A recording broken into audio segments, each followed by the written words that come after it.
Every single day across 1,000,000 worlds of the Imperium, humans are sacrificed to the Emperor. For most citizens, it's a distant story, something that happens only on Terra, the shining center of mankind's domain. But for those chosen, it is the end of everything. Across the galaxy, psykers, humans born with psychic abilities, are hunted by the Inquisition. They are captured, chained, and loaded into the infamous black ships. To the Imperium, they are not people, they are fuel. Fuel for the Astronomican, the psychic beacon that burns across the warp, guiding humanity's ships through the void. Every second, their lives are consumed to keep that light burning. Without them, navigators would be blind, ships would vanish into the warp, and the Imperium would collapse into isolation. They do not die in glory. There are no ceremonies, no recognition, only machinery that feeds on human souls.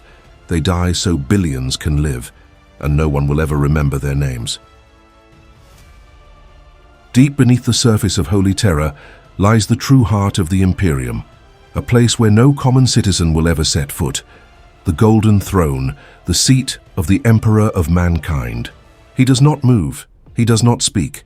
His body has long decayed, but his will endures, held together by machines older than memory and powered by endless sacrifice.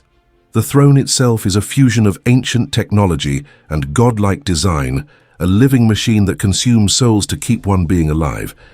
Every day, 10,000 psykers are brought into the chamber beneath the Imperial Palace. They are not volunteers, they are prisoners, condemned by birth, selected by the black ships, and delivered to this place to die. The priests call it the highest honor. The Inquisition calls it necessary, but in truth it is nothing more than mass execution. Each death fuels the Emperor's psychic light, a fire that must never be allowed to fade. Because if it does, the Imperium dies with it. In the Imperium, being born a psyker is not a blessing. It's a death sentence. From the moment their powers manifest, psykers are hunted, identified, and taken away.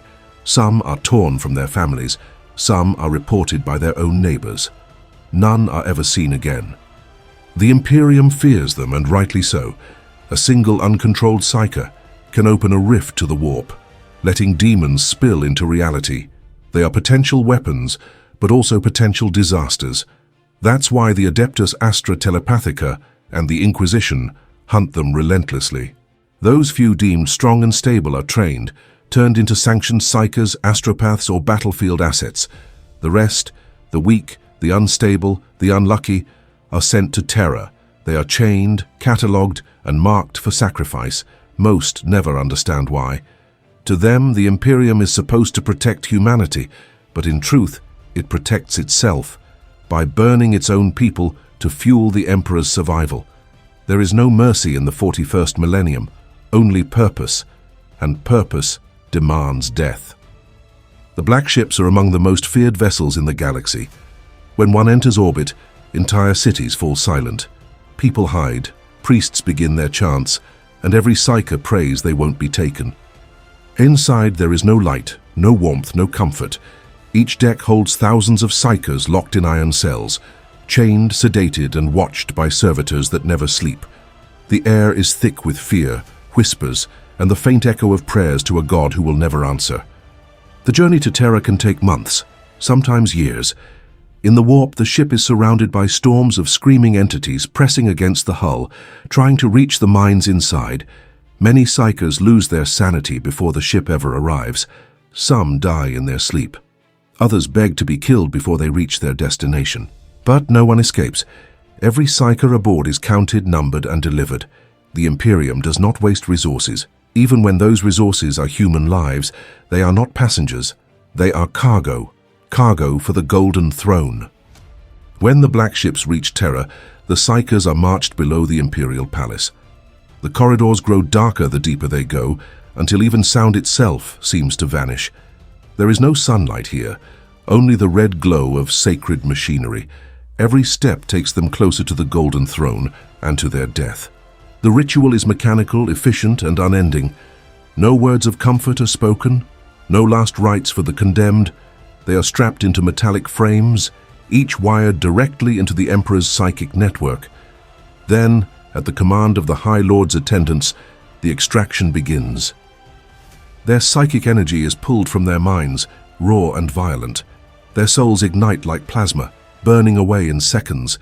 Their bodies crumble into ash before the priests finish their prayers. 10,000 lives extinguished, and the Astronomican burns a little brighter. The priests record the numbers, clean the machinery, and prepare for the next wave. There is no pause, no mourning, no emotion. This is not a ritual of mercy. It is an industry of death, one that keeps the Imperium alive.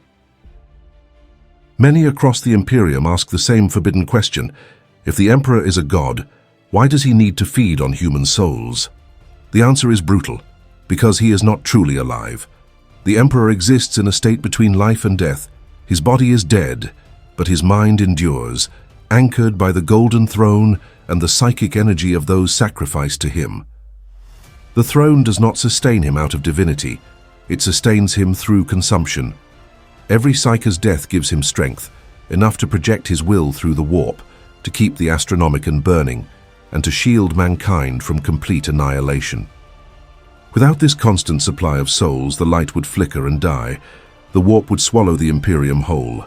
Every world, every ship, every colony would be lost in chaos. This is the hidden truth behind the faith. The Emperor's light is not powered by miracles, it is powered by death. 10,000 deaths a day for 10,000 years. In the Imperium, faith and sacrifice are the same thing, and both demand a price.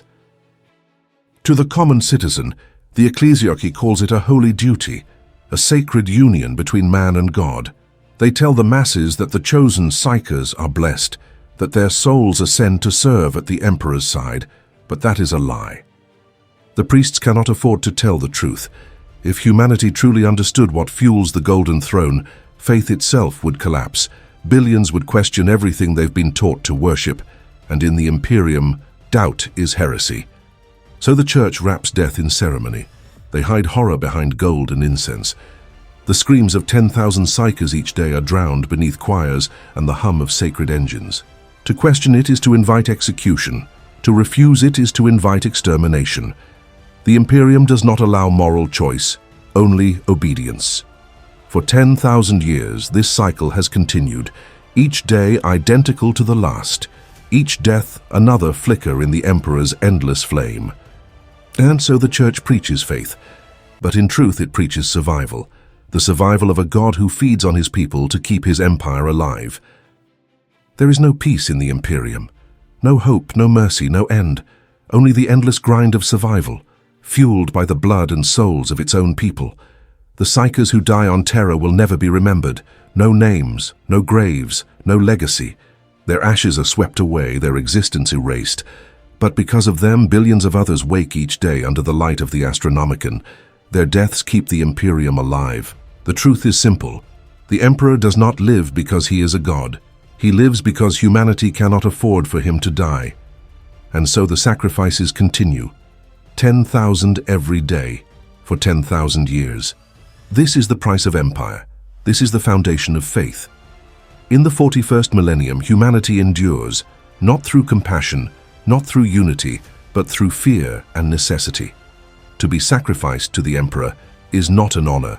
It is the ultimate act of obedience, to die so that the machinery of mankind may keep turning, and the light of the Imperium may never go dark, because if it does, humanity dies with it.